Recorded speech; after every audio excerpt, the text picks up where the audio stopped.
Bon, alors aujourd'hui j'ai choisi un mot qui est comme les autres, hein, à mauvaise presse, ou plutôt une connotation ambiguë, ambivalente, enfin, parce que la plupart des mots sur lesquels je m'arrête sont des mots qui sont des bons mots, mais qui ont quelquefois subi des altérations du point de vue du sens. C'est ça un peu la question qui se présente, c'est que nous les chrétiens, nous nous trouvons avec un vocabulaire, en France en particulier, je ne sais pas dans les autres pays, mais je crois également, en France, nous nous trouvons avec un vocabulaire dont nous avons hérité par la culture, plus ou moins chrétienne, disons, de nos pays, bon, et ces mots sont vieillis et changent de sens souvent au cours de l'histoire et prennent quelquefois le sens opposé à leur sens originel.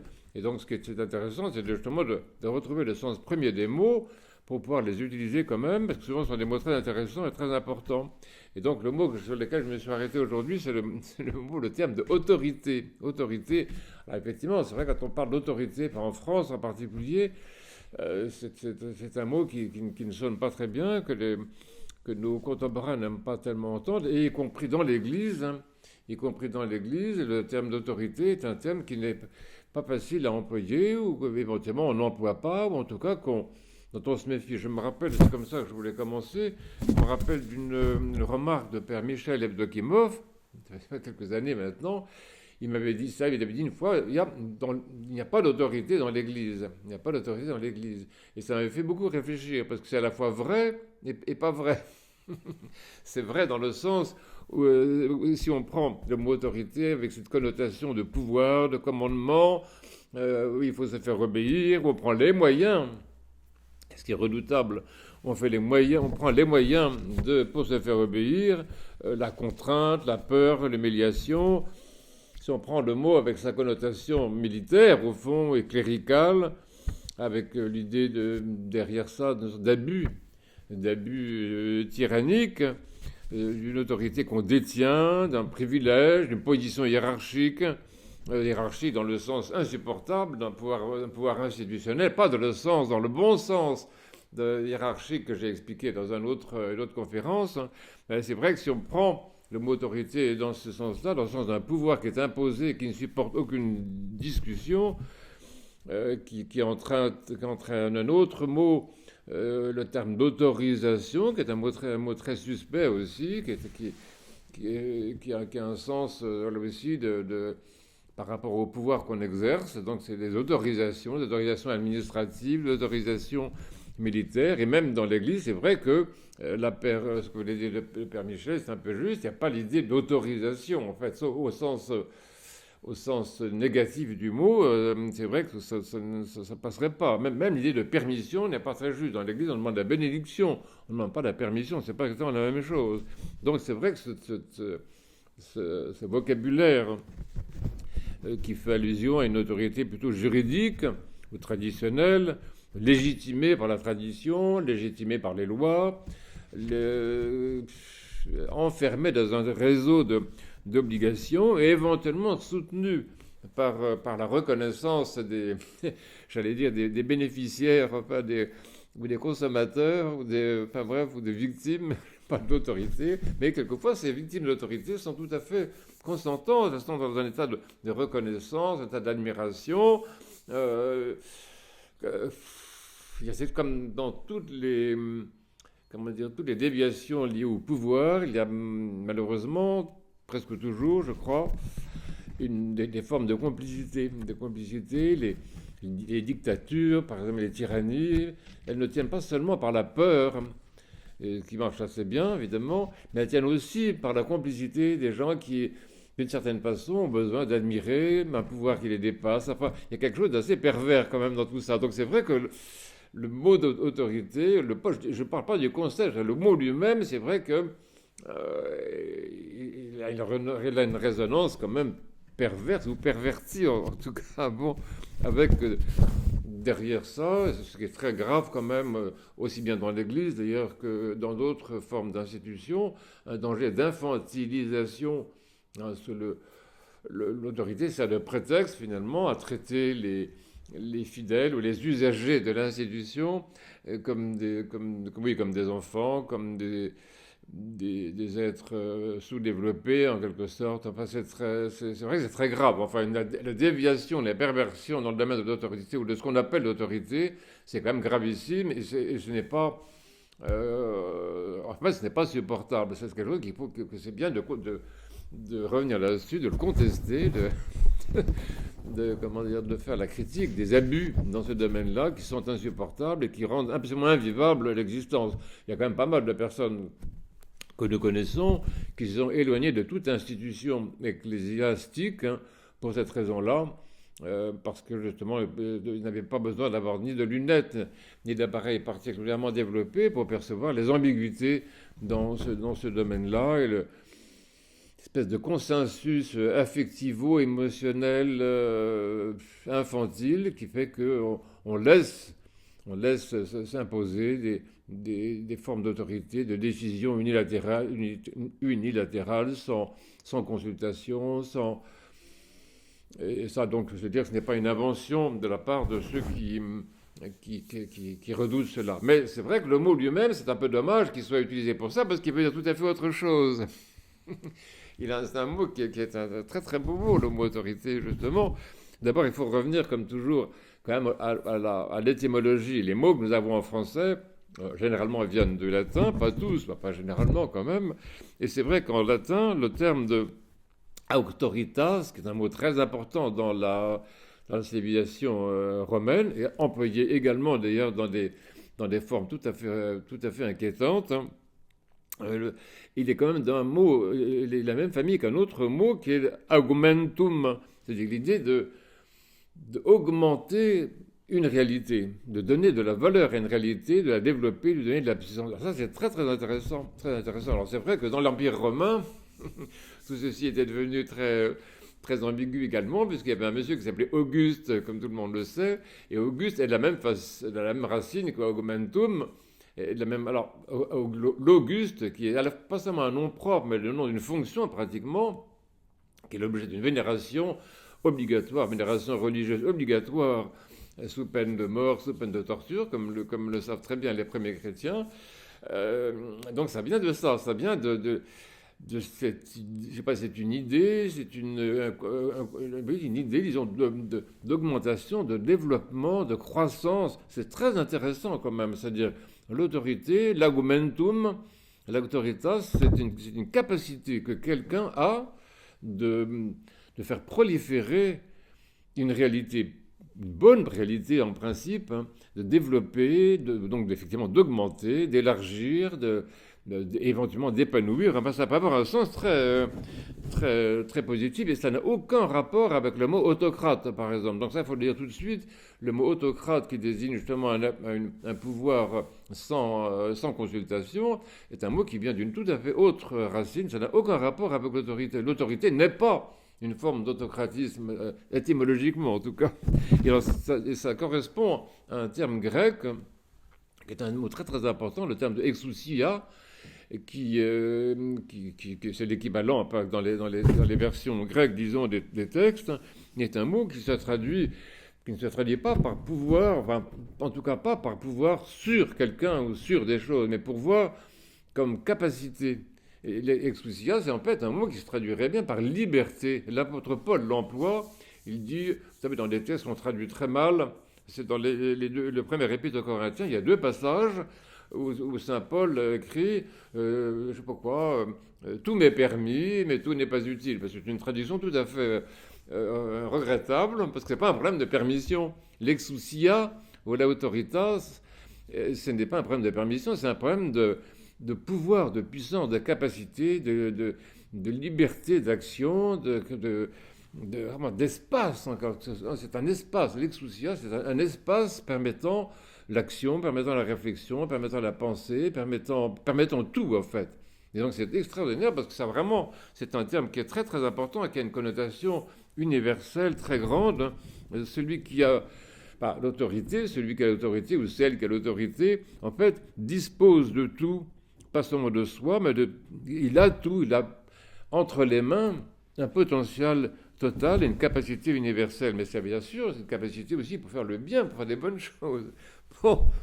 Euh, et donc, ce qui est intéressant, c'est cette capacité universelle, c'est aussi une capacité de liberté. C'est une liberté qui libère.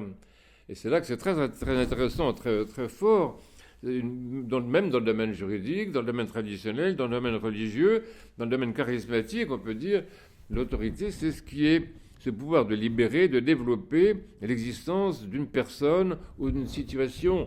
Ça se voit dans le cas de l'autorité parentale. On discute beaucoup de ça. À l'université de la métropole romaine, on a consacré toute une séance l'été dernier justement là-dessus, à la parentalité dans l'Église. Alors, et les parents disent, oui, mais je n'arrive pas, je n'ai aucune autorité, ils ne reconnaissent pas mon autorité. C'est-à-dire que l'autorité est prise dans le sens de pouvoir, d'arriver à obliger un enfant à faire ce qu'il ne veut pas faire. Mais ce n'est pas ça l'autorité. Une vraie autorité, ce serait autre chose. Ce serait une liberté, une telle grâce, je vais venir, une telle capacité, une telle sérénité, un tel équilibre que, en fait, ce qu'on dit, ce qu'on propose est reçu dans la liberté, est reçu comme un bien, est reçu comme un présent, est reçu comme un cadeau, est reçu comme une injonction pour la vie. Alors c'est ça ce qu'on voit aussi dans la Bible et dans les textes liturgiques, c'est que c'est comme ça que Dieu fonctionne, en quelque sorte, si je peux dire, si je peux, avec tout le respect que je dois à Dieu. Il a effectivement l'autorité suprême, mais non comme un pouvoir sur les êtres. Hein. Il a cette autorité suprême comme puissance de libération. Par exemple, au début de la Genèse, c'est très impressionnant. On voit ce que c'est que l'autorité divine quand il dit que soit la lumière. Voilà. Après ça, faisons l'homme. Vous voyez, toutes ces comment dire, ces déclarations divines, ces déclarations du Verbe dans la Genèse, sont des déclarations non pas autoritaires dans le sens vraiment très, très restreint, très pervers, mais ce sont des déclarations d'autorité, c'est-à-dire c'est une parole par laquelle Dieu fait exister quelque chose qui n'existait pas. C'est absolument extraordinaire. Il fait être ce qui n'est pas, et donc donne la vie, c'est une autorité créatrice. Hein. Et ça se voit aussi dans les commandements. Par exemple, quand Dieu dit dans l'Évangile fais ceci et tu vivras, c'est très intéressant, le Christ dit ça plusieurs fois. En fait, c'est une parole libératrice. Même les 10 commandements, par exemple, les 10 commandements, on fait bien de les traduire au futur. Tu aimeras ton Dieu, tu respecteras tes parents. Le futur ici correspond justement au fait qu'un commandement, ce n'est pas un ordre militaire dépendant d'une autorité administrative, mais c'est une injonction de vie, une injonction pleine d'énergie, pleine de la grâce divine, pleine de l'énergie divine. C'est une parole de vie, en fait. Voilà. Ce qu'on appelle les commandements, là aussi, c'est un mot très suspect, le mot commandement, il faut voir ce qu'on entend par là. En fait, les injonctions, les préceptes divins, ce sont des préceptes de vie, presque des prophéties. C'est presque une façon dont Dieu annonce à l'être humain ce dont il est capable. Cette parole du Christ, très fréquente dans l'Évangile, le Christ Dieu dans l'Évangile, fais ceci et tu vivras. C'est quand même une parole très importante. Vous voyez, c'est-à-dire qu'il y a la vie, l'autorité donne la vie. L'autorité est vivifiante, est vivificatrice et donatrice de vie. Donc les commandements ne sont pas des ordres, ce sont des énergies, des puissances. Et le Christ exprime ça. Bien sûr, on arrive forcément au Christ. C'est quand même le Christ qui est le modèle, le type, la référence dans tout ce domaine-là. De celui qu'on acclame comme roi, qu'on va acclamer comme roi bientôt le dimanche des Rameaux dans son entrée à Jérusalem. Et qu'est-ce que c'est que ce roi ? Qu'est-ce que c'est que ce roi qu'on acclame à Jérusalem ? Quelle est cette autorité ? Quelle est cette puissance ? Est-ce que c'est un roi qui vient prendre le pouvoir et régler tous les problèmes politiques? On sait très bien que ce n'est pas le cas. Et au contraire, c'est tout à fait autre chose. C'est justement quelqu'un dont l'autorité n'est pas un pouvoir sur les autres, hein, dont l'autorité est une puissance intérieure, en fait. Alors c'est dit dans l'Évangile, enfin, au moins dans 2 passages, c'est pas très fréquent, mais quand même il y a 2 passages en Saint Matthieu et Saint Marc où il est dit ça, il dit que le Christ Dieu, enseignait avec autorité et non pas comme les scribes. Alors ça c'est très intéressant parce que c'est le même mot, le mot qui est employé ici, enfin dans la version grecque qu'on a de Saint Matthieu et Saint Marc, c'est le même terme justement d'exousia dont j'ai parlé tout à l'heure, qui est cette liberté de créer, cet espace, je sais pas, Même le mot liberté, oui, moi je le traduis généralement par liberté, je crois que c'est le mieux. Olivier Clément, dans un texte, traduisait ça par autodétermination, mais je pense que le mot détermination n'est pas bien placé. Il n'y a pas de détermination dans l'exousia. Comment dire, c'est un état inconditionnel, hein, et inconditionnant. Donc c'est étonnant, parce que c'est le contraire de ce qu'on pensait par l'autorité. Quand on a commencé tout à l'heure, on dit, oh, l'autorité, ne m'en parlez pas, j'en veux pas. Mais si, l'autorité est en fait une énergie, une puissance, un charisme, hein, qui ne conditionne pas. Il est inconditionnel et inconditionnant. Et donc c'est une liberté absolue, en fait. Une liberté absolue d'agir, de faire et d'aider les autres à se libérer. C'est une liberté qui libère. Donc dans les deux passages là, de l'Évangile, c'est quand même assez intéressant, parce que ça veut dire que le Christ, vraiment, était rempli du Saint-Esprit. C'est ça qui est fondamental, c'est qu'en fait l'autorité, dans le sens le plus noble que j'essaie de faire valoir en ce moment, c'est une autorité qui est liée à une puissance divine, qui est principalement la puissance du Saint-Esprit. Le Christ, s'il parlait avec autorité et non comme les scribes, c'est qu'il parlait par le Saint-Esprit, qu'il était rempli du Saint-Esprit, qu'il était saturé du Saint-Esprit, comme dit Olivier Clément aussi, qui a toujours des expressions extraordinaires. Et non seulement il manifeste la présence du Saint-Esprit par cette autorité, on dirait une autorité naturelle en quelque sorte, dans son enseignement et dans son comportement, non, mais il donne l'Esprit, c'est une autorité pneumatologique, comme on pourrait dire, c'est-à-dire une autorité qui se communique, qui enflamme les autres aussi, qui a enflammé les apôtres, les disciples. Il leur a communiqué cette autorité charismatique, hein, non pas comme un pouvoir sur les gens, mais comme un pouvoir à l'intérieur même de la communauté. Et il leur a donné aussi, ça c'est très important, la disposition à se sacrifier. Parce qu'en fait, l'autorité, dans son sens le plus noble, le plus profond, le plus théologique, évidemment, et le plus charismatique, elle comporte toujours une disposition au sacrifice de soi. Chaque fois que le Christ a parlé avec effectivement autorité, une certaine impressionnant même quelquefois, il parlait, mais avec la disposition à monter sur la croix pour ces personnes elles-mêmes. Même quand il a, avec autorité, chassé ces malheureux vendeurs du temple, il a fait acte d'autorité, effectivement, à ce moment-là. On lui a dit, mais qui te permet? Ben oui, voilà. Il a fait acte d'autorité, mais dans le même temps, il était disposé à donner sa vie, à monter sur la croix pour ces mêmes personnes. Donc ça, c'est très important. Ce qui scelle l'autorité, c'est la croix. Ce qui scelle l'autorité, par exemple, dans la vie conjugale, l'épître de saint Paul qui est lu au mariage, c'est un texte magnifique absolument, eh bien, indique exactement ça, que l'autorité, si on peut dire, du chef de famille, de l'homme dans le couple, c'est une autorité qui est principalement alimentée par le fait qu'elle est à l'image du Christ. C'est l'autorité de celui qui se sacrifie, qui donne sa vie, qui se donne complètement. Donc ça n'a aucun rapport avec un pouvoir sur les êtres, c'est au contraire... C'est un non-pouvoir. C'est un non-pouvoir qui se traduit par un partage de vie, un partage de liberté et principalement un partage d'amour. En fait, finalement, une autorité qui ne serait pas l'expression de l'amour, c'est quelque chose qui est tout à fait pervers à éviter. Donc, effectivement, tout le monde, en ce moment, on pense à l'autorité dans l'Église, par exemple, d'un évêque, d'un prêtre, des conciles œcuméniques, puisqu'on en parle beaucoup en ce moment. Cette autorité des saints-pères, c'était une autorité qui était remplie de l'amour pastoral de ces bons évêques pour leur peuple, cet amour de Dieu, cet amour des fidèles, cette possibilité. Je ne sais pas, quelqu'un comme ça, Jean Chrysostome, tout ce qu'il a fait, tout ce qu'il a dit, savait très bien que ça pouvait le conduire à l'exil ou à des situations extrêmement inconfortables qu'il a finalement connues. Mais c'est cette disposition au don de soi qui faisait de lui un véritable évêque avec une véritable autorité, une autorité en fait divine.